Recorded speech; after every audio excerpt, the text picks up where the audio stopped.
Hi guys, இந்த சேனலில் full and full option பையிங்கை பற்றி டீப்பாக பார்த்துட்ருக்கோம். செப்டம்பர் மந்த்துக்கு அப்புறம் வந்துட்டு பார்த்தீங்க அப்படின்னா எக்ஸ்பைரியில் சேஞ்ச் ஆகுது. ஓகே, அதாவது என்ன ஆகுது அப்படின்னு பார்த்தீங்க அப்படின்னா, இப்போது சென்செக்ஸ் அப்படிங்கிறது செவ்வாய்க்கிழமை அன்னைக்கு எக்ஸ்பைரி ஆகுது. நிஃப்டி அப்படிங்கிறது வந்துட்டு பார்த்தீங்க அப்படின்னா வியாழக்கிழமை எக்ஸ்பைரி ஆகுது. செப்டம்பர் மந்த்துக்கு அப்புறம் என்ன ஆகுதுன்னு பார்த்தீங்க அப்படின்னா, நிஃப்டி செவ்வாய்க்கிழமை எக்ஸ்பைரி வந்துட்டு சேஞ்ச் ஆகுது. அதாவது வியாழக்கிழமையிலேருந்து நிஃப்டி எக்ஸ்பைரி செவ்வாய்க்கிழமைக்கு வந்துட்டு சேஞ்ச் ஆகுது.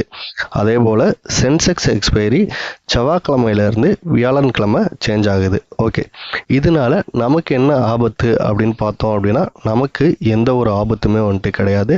ஏன் அப்படின்னா, ஆல்ரெடி வந்துட்டு பார்த்தீங்கன்னா நாம் இப்போது 2 days நிஃப்டியில் ட்ரேட் பண்ணுறோம், 3 days சென்செக்ஸில் ட்ரேட் பண்ணுறோம்.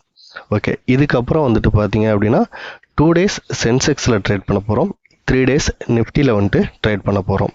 ஓகே, இதில் நமக்கு இன்னும் என்ன பெனிஃபிட் அப்படின்னு பார்த்தீங்கன்னா, இது நாள் வரைக்கும் நாம் 3 நாள் அப்படிங்கிறது சென்செக்ஸ் சார்ட்டும் பார்க்கணும், நிஃப்டி சார்ட்டும் பார்க்கணும். பட் இனிமேல் வந்துட்டு பார்த்தீங்கன்னா ஒன்லி 2 days வந்துட்டு சென்செக்ஸ் சார்ட்டும் நிஃப்டி சார்ட்டும் பார்த்தா போதுமானதாக இருக்கும். ஓகே, இப்போ உங்களுக்கு ஒரு கிளியராக எக்ஸ்பைரி சேஞ்ச் ஆனதுனால நமக்கு என்ன ப்ராப்ளம்ஸ் வரும் அப்படிங்கிற ஐடியா கிடச்சிருக்கும். அதாவது என்னோட டெலிகிராம் சப்ஸ்கிரைபர்களுக்கு ஒரு ஐடியா கிடச்சிருக்கும் அப்படின்னு நான் நம்புகிறேன். ஓகே கைஸ், நாம் எக்ஸ்பைரியை பற்றி எந்த ஒரு மைண்ட் செட்டுமே வந்துட்டு வச்சுக்க தேவையில்ல. நாம் எப்பயும் போல் நாம் வச்சுருக்க க்ரைட்டீரியாவுக்கு மேட்ச் ஆனால் அந்த ட்ரேடை வந்துட்டு எக்ஸிக்யூட் பண்ண போகிறோம். அதர்வைஸ் மார்க்கெட்லேருந்து கொஞ்சம் ஒதுங்கி நிற்க போகிறோம். ஓகே, இன்றைக்கி வந்துட்டு பார்த்தீங்க அப்படின்னா நாம் சென்செக்ஸில் ட்ரேட் பண்ணியிருக்கோம். இன்றைக்கான ட்ரேடுக்குள்ளே போயிடலாம்.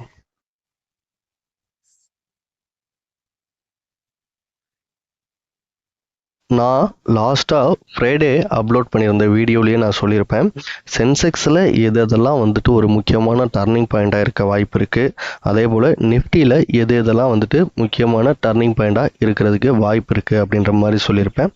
தென் வந்துட்டு பார்த்தீங்க அப்படின்னா அந்த வீடியோவில் மேக்னெட்டிக் பாயிண்ட் அப்படின்னு சொல்லிட்டு ஒரு விஷயத்தை வந்துட்டு நான் சொல்லியிருப்பேன். இந்த மேக்னெட்டிக் பாயிண்ட் எந்த பாயிண்ட் அப்படிங்கிறது என்னோட டெலிகிராம் சப்ஸ்கிரைபருக்கு ஆல்ரெடி நல்லாவே தெரியும். ஓகே, இப்போ நான் என்ன பண்ணுறேன் அப்படின்னா சென்செக்ஸ் சார்ட்டை மட்டுமே வந்துட்டு எடுத்துக்கிறேன். ஓகே, நான் எப்பயுமே வந்துட்டு ஒரு ஹையர் டைம் ஃப்ரேமில் ஒரு சாலிடான பையிங் கேண்டில் அல்லது சாலிடான செல்லிங் கேண்டிலை மார்க் பண்ணிப்பேன். தென் வந்துட்டு பார்த்தீங்க அப்படின்னா இன்ட்ராடேயில் ட்ரேட் பண்ணும்பொழுது 3 minutes டைம் ஃப்ரேம் வந்துட்டு யூஸ் பண்ணுவேன். ஓகே, மார்க்கெட் என்ன இருக்குது அப்படின்னு சொல்லிட்டு பார்த்தோம் அப்படின்னா, ஃப்ரைடே மார்க்கெட் க்ளோஸ் ஆன இடம் இந்த இடம். ஓகே, அங்கேருந்து வந்துட்டு பார்த்தீங்க அப்படின்னா கேப் டவுன் ஆகி ஓப்பன் ஆகிருக்கு. ஓப்பன் ஆகிட்டு பார்த்தீங்க அப்படின்னா இந்த பாயிண்ட், அதாவது 81,582 அப்படிங்கிறது ஒரு மேக்னெட் பாயிண்டாக வந்துட்டு ஒர்க் ஆகும்.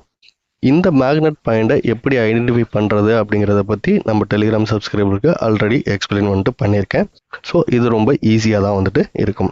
ஓகே, அகைன் மார்க்கெட் என்ன ஆகுது அப்படின்னு சொல்லிட்டு பார்த்தீங்க அப்படின்னா இந்த மேக்னெட் பாயிண்ட்டுக்கு பக்கத்தில் வந்துட்டு கீழே வந்துட்டு க்ளோஸ் ஆகுது இந்த 945 கேண்டில். ஓகே, அகைன் என்ன ஆகுது அப்படின்னா 948 கேண்டில் ஒரு புல்லிஷ் கேண்டலாக வந்துட்டு ஃபார்ம் ஆகிடுது. ஓகே, இப்போ அடுத்தது நாம் என்ன பண்ண வேண்டியது இருக்குது அப்படின்னா இந்த இடத்துல போயிட்டு நாம் ஒரு பையிங் வியூ எடுக்க போகிறோம், அதாவது கால் ஆப்ஷனில் பை பண்ண போகிறோம். ஓகே, அப்போது நாம் என்ன பண்ணணும் அப்படின்னா ஸ்ட்ரைக் ப்ரைஸ் வந்துட்டு சூஸ் பண்ணணும்.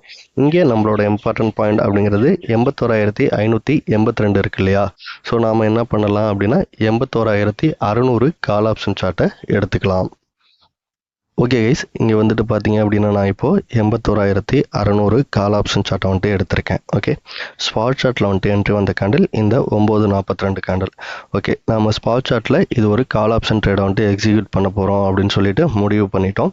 அதுக்கு அடுத்தது நம்ம என்ன பண்ணணும் அப்படின்னா இங்கே, அதாவது இந்த கால் ஆப்ஷன் சார்ட்டில் வந்துட்டு ஒரு சில க்ரைட்டீரியா நம்ம மெயின்டைன் பண்ணி தான் வந்துட்டு அந்த ட்ரேடை வந்துட்டு எக்ஸிக்யூட் பண்ணணும். நாம் மார்க் பண்ணியிருக்கோம், ஒரு ஹையர் டைம் ஃப்ரேமில் மார்க் பண்ணியிருக்கோம். அந்த இடத்துல வந்துட்டு ஒரு சாலிடான பையிங் கேண்டலோ அல்லது சாலிடான செல்லிங் கேண்டலோ ரிவர்சல் சைடு வந்துட்டு நமக்கு ஃபார்ம் ஆன உடனே அந்த ட்ரேடை வந்துட்டு எக்ஸிக்யூட் பண்ணக்கூடாது. ஏன் அப்படின்னா எல்லா டைமும் அந்த மாதிரி மார்க்கெட் வந்துட்டு மூவ் ஆகிறதுக்கு வாய்ப்பு இல்லை. ஓகே, ஸோ இங்கே வந்துட்டு பார்க்கும்பொழுது வந்துட்டு பார்த்தீங்க அப்படின்னா நம்மளோட எல்லா க்ரைட்டீரியாவும் மேட்ச் ஆகிருக்கும். ஓகே, இப்போ நான் என்ன பண்ணுறேன் அப்படின்னா இன்றைக்கி டேயில் வந்துட்டு ப்ரிண்ட் ஆனது இந்த 942 கேண்டில். தென் நம்மளோட என்ட்ரி கேண்டில் அப்படிங்கிறதும் வந்துட்டு பார்த்தீங்க அப்படின்னா இந்த 942 கேண்டில் தான். ஸோ அதனால் நம்ம என்ன பண்ணலாம் அப்படின்னா இதோட மிட் பாயிண்டை வந்துட்டு மார்க் பண்ணலாம். மார்க் பண்ணோம் அப்படின்னா இங்கே பாருங்கள் ரூபாய் அப்படிங்கிறது இதோட மிட் பாயிண்ட். ஓகே, இப்போது நான் ரூபாய் அப்படிங்கிறதுல வந்துட்டு என்ட்ரி ஆனேன் அப்படின்னா என்னோட ஸ்டாப் லாஸ் அப்படிங்கிறது ரூபாய் 244.50. ஓகே, நான் அப்படியே போயிட்டு இன்னைக்கு டே லோ வந்துட்டு எவ்வளோ பிரிண்ட் ஆச்சு அப்படின்னு சொல்லிட்டு பார்க்குறேன். நாம் என்ட்ரி எடுக்கிற வரைக்கும் டே லோ வந்துட்டு பிரிண்ட் ஆனது ரூபாய் 325 வந்துட்டு பிரிண்ட் ஆயிருக்கு. ஓகே, நம்ம ஸ்டாப் லாஸ் அப்படிங்கிறது வந்துட்டு பார்த்தீங்கன்னா இன்னும் கீழே வந்துட்டு இருக்கு. ஸோ அதனால இந்த ட்ரேடை வந்துட்டு நம்ம எக்ஸிக்யூட் பண்ணலாம். நான் என்ட்ரி ஆனது அப்படின்னு பார்த்தீங்க அப்படின்னா இந்த கேண்டில், அதாவது 9:57 அப்படிங்கிற அந்த கேண்டில் தான் வந்துட்டு என்ட்ரி ஆனேன். என்னோட என்ட்ரி ப்ரைஸ் அப்படிங்கிறது வந்துட்டு பார்த்தீங்க அப்படின்னா ஒரு 316 ரூபாயா வந்துட்டு இருந்தது. ஓகே, நான் என்ன பண்ணேன் அப்படின்னா இமீடியட்டாக வந்துட்டு ஸ்டாப் லாஸை வந்துட்டு ப்ளேஸ் பண்ணிவிடுவேன். டார்கெட்டும் அதே ஆர்டரில் ப்ளேஸ் பண்ணுற மாதிரி தான் என்னோட பொசிஷன் எல்லாமே எடுப்பேன். ஓகே, அகைன் மார்க்கெட் என்னாச்சு அப்படின்னா இங்கே பாருங்கள், இப்போது நான் 326 ரூபாயில் வந்துட்டு என்ட்ரி ஆகிருந்தேன் அப்படின்னா ஏன் அப்படின்னா என்னோட மிட் பாயிண்ட் அப்படிங்கிறது 326 ரூபா. ஓகே, என்னோட 50% டார்கெட், என்னோட என்ட்ரி ப்ரைஸ்லேருந்து 50% டார்கெட் அப்படிங்கிறது 489 ரூபா. ஓகே, அகைன் வந்துட்டு பார்த்தீங்கன்னா என்னோட ஸ்டாப் லாஸ் அப்படிங்கிறது பாயிண்ட் வைஸ் பார்க்கும்பொழுது 81 ரூபா 50 பைசா. ஓகே, எனக்கு இந்த ஸ்டாப் லாஸ் இந்த டார்கெட் வந்துட்டு ஓகே அப்படின்னு தெரியுது. ஓகே, அடுத்தது நான் என்ன பண்ணணும் அப்படின்னா இந்த ட்ரேடை வந்துட்டு ஒரு 11:15 வந்துட்டு எக்ஸிட் ஆகணும். ஓகே, 11:15 நான் இந்த ட்ரேடை வந்துட்டு எக்ஸிட் ஆகலை, அதாவது எனக்கு ப்ராஃபிட்டோ அல்லது ஸ்டாப் லாஸோ ஹிட் ஆகலை அப்படின்னா 11:15 என்ன ப்ரைஸ் இருக்கோ நான் எக்ஸிட் ஆகிடுவேன். ஆனால் நான் இன்னைக்கு என்னோட டெலிகிராம் சப்ஸ்கிரைபர்களுக்கு 10:54 ஓகே அந்த டைமில் மார்க்கெட் வந்துட்டு இந்த இடத்துல தான் வந்துட்டு ட்ரேட் ஆகிட்டு இருந்தது. இங்கே வந்துட்டு நான் ஒரு 407 வந்துட்டு எக்ஸிட் ஆக ட்ரை பண்ணுங்க அப்படின்னு சொல்லியிருப்பேன். ஓகே, அந்த 407 என்ன அப்படின்னு பார்த்தீங்க அப்படின்னா என்னோட என்ட்ரி ப்ரைஸ்லேருந்து 25%. ஓகே, நாம் எப்பயுமே வந்துட்டு 50% டார்கெட், அதாவது 1:2 அப்படிங்கிற ரிஸ்க் ரிவார்ட் ரேஷியோவில் தான் ட்ரேட் பண்ணுவோம். ஏன் இந்த ட்ரேடை வந்துட்டு 407 வந்துட்டு நம்ம எக்ஸிட் ஆனோம் அப்படின்னா இங்கே ப்ரீமியம் அந்த அளவுக்கு வந்துட்டு மூவ் ஆகலை. இங்கே பாருங்கள், இந்த கேண்டலோட ஹை அப்படிங்கிறது 448 ரூபா. ஆல்மோஸ்ட் வந்துட்டு இன்னொரு 50 பாயிண்ட்ஸுக்கு மேலே வந்துட்டு மூவ் ஆகணும். தென் வந்துட்டு பார்த்தீங்கன்னா நமக்கு இருக்கிற டைம் வந்துட்டு ரொம்ப கம்மியாயிடுச்சு. அகெயின் இன்னொரு விஷயம், ட்ரெண்டிங் ட்ரேடில் ஏற்கனவே இருந்த ஒரு இன்வேலிடான பையிங் பாயிண்ட்டை அந்த இடத்துல போயிட்டு வந்துட்டு பார்த்தீங்க அப்படின்னா மார்க்கெட் வந்துட்டு டச் ஆகிருக்கும்.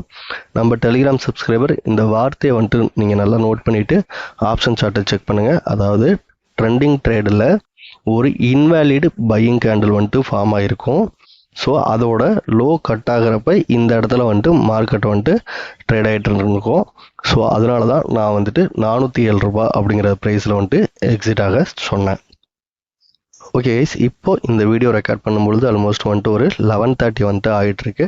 இன்னமும் வந்துட்டு பார்த்தீங்க அப்படின்னா மார்க்கெட் அப் சைடு தான் போயிட்டுருக்கு. நான் இன்னையை பொறுத்த வரைக்கும் இந்த ரிவர்சல் ட்ரேட் செட்டப்பில் ஒரு 25% ப்ராஃபிட் வந்துட்டு புக் பண்ணியிருக்கேன். இது எனக்கு போதுமானதாக வந்துட்டு இருக்குது. ஸோ அதனால் நான் ட்ரெண்டிங் ட்ரேடில் இன்றைக்கி எந்த ஒரு ட்ரேடும் எக்ஸிக்யூட் வந்துட்டு பண்ண போகிறது கிடையாது. எதனால் அப்படின்னு பார்த்தீங்கன்னா லாஸ்ட் வீக்கில் வந்துட்டு நமக்கு அதிகப்படியான ஸ்டாப் லாஸ் வந்துட்டு ட்ரிகர் ஆகிருக்கு. நம்மளோட மைண்ட் என்ன சொல்லும் அப்படின்னா இப்போ நாம் 25% வந்துட்டு டார்கெட் புக் பண்ணியிருக்கோம். அடுத்தது ட்ரெண்டிங் ட்ரேடில் ஒரு 50% வந்துட்டு டார்கெட் புக் பண்ணோம் அப்படின்னா நமக்கு லாஸ்ட் வீக் ஆன லாஸ் வந்துட்டு ரெக்கவர் ஆகும் அப்படின்ற மாதிரி சொல்லும்.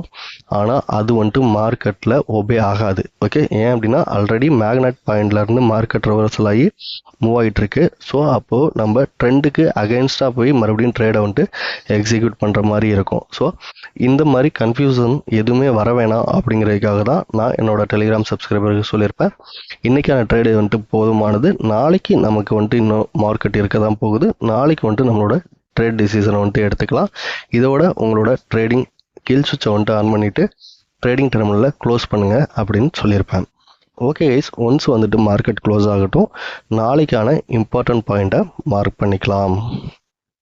ஓகே கைஸ், இப்போ வந்துட்டு பார்த்தீங்க அப்படின்னா மார்க்கெட் வந்துட்டு க்ளோஸ் ஆகிடுச்சு. இப்போது நாளைக்கான இம்பார்ட்டன்ட் பாயிண்ட்டை நாம் மார்க் பண்ணிக்கலாம். அதுக்கு முன்னாடி நான் என்ன பண்ணுறேன் அப்படின்னா இன்றைக்கி இந்த ப்ரைஸ் மட்டும் ட்ரிகர் ஆகிருக்கு இல்லையா, ஸோ அதை மட்டும் நான் வந்துட்டு டெலீட் பண்ணிக்கிறேன்.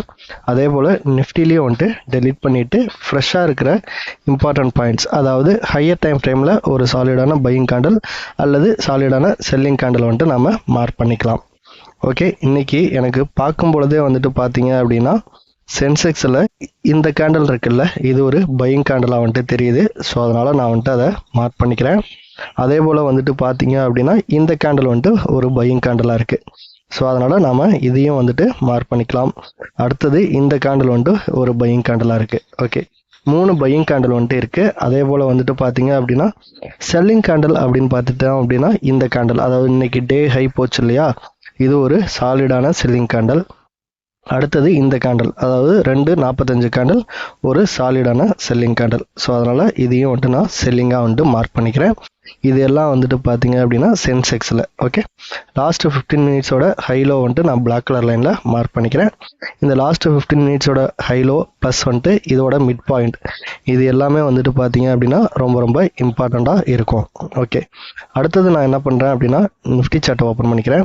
நிஃப்டி சார்ட்டை பார்த்தேன் அப்படின்னா நிஃப்டி சார்ட்டில் இந்த 10-15 கேண்டில் வந்துட்டு கொஞ்சம் சந்தேகமாக இருக்கு இல்லையா. ஸோ அதனால் என்ன பண்ணலாம் அப்படின்னா இங்கே இருக்கிற அந்த மெஷர்மெண்ட் டூலை எடுத்து மார்க் பண்ணி அதுக்கப்புறம் வந்துட்டு நம்ம அந்த கேண்டில் வேலிடா இல்லையான்னு சொல்லிட்டு செக் பண்ணிவிட்டு அதுக்கப்புறம் மார்க் பண்ணிக்கலாம். பாட்டம் சைடு விக்கு வந்துட்டு பார்த்தீங்கன்னா 6.65 இருக்குது. அதே டாப் சைடு வந்துட்டு பார்த்தீங்க அப்படின்னா 5.35 வந்துட்டு இருக்குது. ஓகே, அப்போ இது வந்துட்டு ஒரு சாலிடான பையிங் கேண்டில். ஸோ அதனால் அப்படியே வந்துட்டு நம்ம இதை மார்க் பண்ணிக்கலாம்.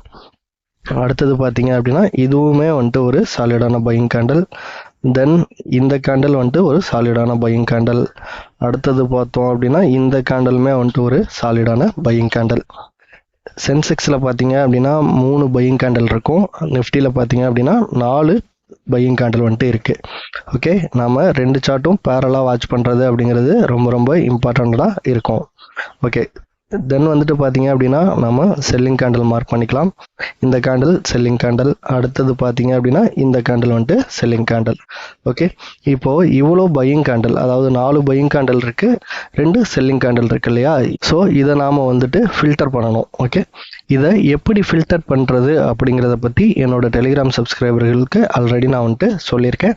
ஸோ நீங்கள் அதை பேஸ் பண்ணி ஃபில்டர் பண்ணிக்கோங்க. ஏன் அப்படின்னா இந்த மாதிரி இம்பார்ட்டன்ட் பாயிண்ட்ஸ் அதிகமாக இருந்தது அப்படின்னா நாம் ட்ரேட் டிசிஷன் எடுக்கிறதுக்கு கொஞ்சம் கஷ்டமாக இருக்கும். ஸோ அந்த ஒரு ரீசனுக்காக. ஓகே கைஸ், அவ்வளோதான் இந்த வீடியோ. தேங்க்ஸ் ஃபார் வாட்சிங்.